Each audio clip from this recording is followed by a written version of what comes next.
7h37 sur la première, Neuchâtel, enfer fiscal, on a beaucoup entendu ça, enfer fiscal, c'est une image dont le canton veut se débarrasser avec sa réforme de la fiscalité, plus douce à la fois pour les entreprises et pour les personnes physiques aussi.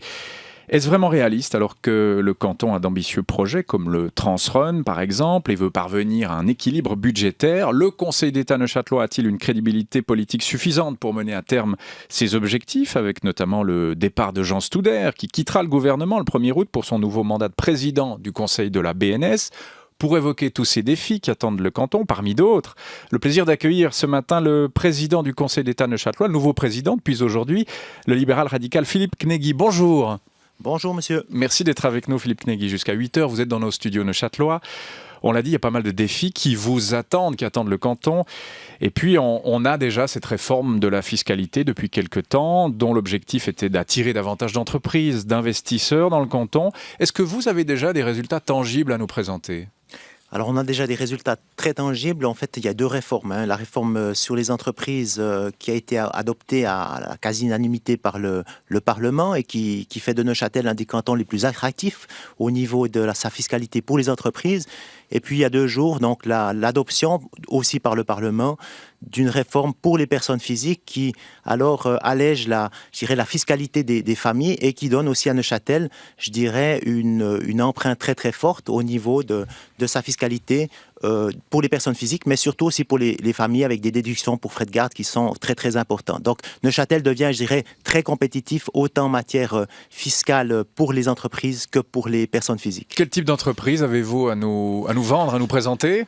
Les résultats sont très concrets, donc plusieurs, je dirais, millions et dizaines de millions de francs sont déjà entrés dans les caisses de l'État. Je crois que les résultats sont tangibles et surtout on considère en fait toutes les entreprises de la même manière, qu'elles soient suisses ou étrangères, et je crois que c'est quelque chose qui est important et c'est une loi aussi qui est compatible avec ce que fait et ce qu'exige aussi l'Union européenne. Est-ce que c'est bien le moment de baisser la fiscalité, Philippe Knegui, alors qu'on est très loin encore de l'équilibre budgétaire, qui est aussi un de vos objectifs d'ailleurs ? Vous savez, en baissant la fiscalité, moi je pense que vous attirez des entreprises. Les résultats sont concrets. En baissant la fiscalité sur les entreprises, aujourd'hui on a plus d'entreprises qui viennent s'installer à Neuchâtel, des rentrées fiscales qui sont plus importantes. Donc c'est pas en augmentant une fiscalité qu'on va aussi augmenter les caisses de l'État. Moi je pense à l'inverse, je pense qu'il faut dans une certaine mesure baisser la fiscalité pour attirer soit des contribuables ou soit des entreprises. Le grand argentier Jean Stouder qui va partir d'ailleurs cet été en laissant une ardoise importante, 130 millions de déficit dans le budget 2013. C'est un chiffre que vous êtes en mesure de confirmer ? Bon, d'abord, Monsieur Stouder, je lui rends hommage. D'abord, je pense que c'est une personne qui est très compétente, qui a un esprit aussi visionnaire, qui est un homme d'État. Donc, il part en laissant, je crois que c'est un peu fort de le dire ainsi. C'est vrai que le canton de Neuchâtel, aujourd'hui, a des difficultés budgétaires. 130 millions, vous confirmez le chiffre ? Alors, c'est vrai que le chiffre est important, mais vous savez, on est au début de la procédure budgétaire et à ces périodes, on a des chiffres qui avoisinent le chiffre que vous avez mentionné, mais on l'a toujours eu, si vous voulez, d'année en année, et on a toujours présenté ensuite des budgets qui étaient équilibrés. Mais je pense aussi que le canton de Neuchâtel est à la tournée des chemins et doit faire aussi des choix politiques et des choix de société. Et il faut que Neuchâtel se replace parmi les cantons, je dirais, gagnants. Et je crois que c'est tout à fait possible dans ce que nous allons proposer par la suite. Jean Stouder, puisqu'on en parle, Philippe Knegui, son départ est très très commenté depuis qu'il l'a annoncé. On entend souvent des commentaires du style, on les lit aussi, il va laisser un grand vide, c'est vrai ? Je l'ai dit, Jean Stouder est une personne qui est compétente, qui a beaucoup amené au canton de Neuchâtel, mais vous savez, le nouveau collège fonctionnera aussi très bien avec un nouvel élu, qui sera certainement un élu socialiste, mais il faut rendre hommage aussi à Jean Stouder de son travail. Aujourd'hui, c'est vrai que la situation est difficile, mais nous y arriverons aussi sans Jean Stouder et nous rétablirons aussi ses finances. Je me trompe si je vous dis que ça vous énerve un peu de lire justement tout le temps des phrases comme le départ de Stouder qui va laisser un vide béant, les autres sont pas capables, sont pas à la hauteur, etc. Ce genre de commentaires, on les lit beaucoup. Vous les lisez comme nous, Philippe Knegui, tout ça vous agace un peu ? Écoutez, moi j'ai toujours prôné la collégialité au sein du Conseil d'État. Je ne crois pas que, vous savez, les journalistes ou les médias aime parler d'un homme fort. Et les politiques aussi. Et les politiques.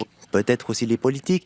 Moi, je crois à une certaine collégialité, je crois à un gouvernement qui est uni, un gouvernement qui travaille ensemble, et c'est à ça qu'on arrivera à redresser aussi ce canton. Donc le côté homme fort, ça vous plaît pas tellement. Vous n'avez pas envie, par exemple, de devenir l'homme fort du gouvernement? Mais pour moi, si vous voulez, je crois que chaque conseil d'État, chaque homme politique doit mener des tâches. Alors, il peut le faire, il peut le faire aussi discrètement, il peut le faire avec ses collègues. Voilà, chacun a sa personnalité.